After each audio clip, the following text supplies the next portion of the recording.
Приветствую. Я сегодня был просто в шоке. Наконец-то услышал правду от чиновника, а именно от Панфиловой, председателя ЦИКа.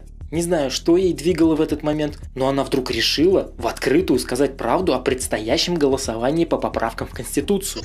Да, ситуация такова, что было принято политическое решение, что нам важно для того, чтобы в интересах наших граждан пойти по тому пути, по которому есть. Насчет, уже и так мы все понимаем, что уже та процедура в соответствии с ныне действующей Конституцией, которая проходила, она уже легитимизирует те поправки, которые приняты. Она абсолютно легитимна уже, исходя из того, что легитимно избранным Государственной Думой и Советом Федерации и нашими легитимно избранными законодательными собраниями субъектов Российской Федерации 2/3, 3/4 и 2/3 принято уже этот закон, приняты эти поправки. Уже сам по себе этот процесс легитимен.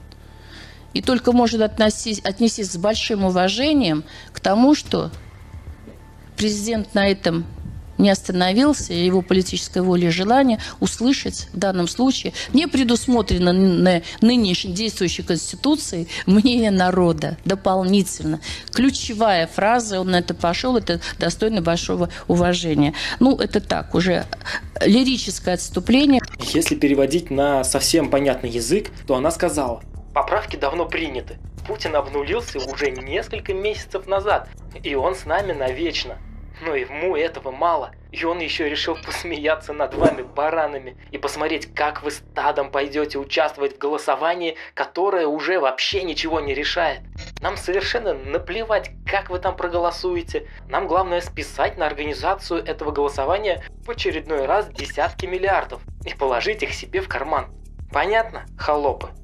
Если еще после этого заявления найдутся люди, которые будут участвовать в этом цирке под названием «голосование за поправки в Конституцию», то им можно официально ставить диагноз клинических идиотов.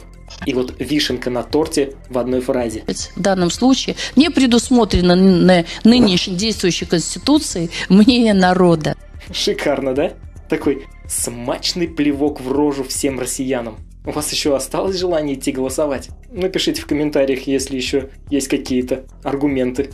Подписывайтесь на канал, ставьте лайки и покажите это видео тем, кто еще собирается идти голосовать. Может, у них откроются глаза на происходящую реальность.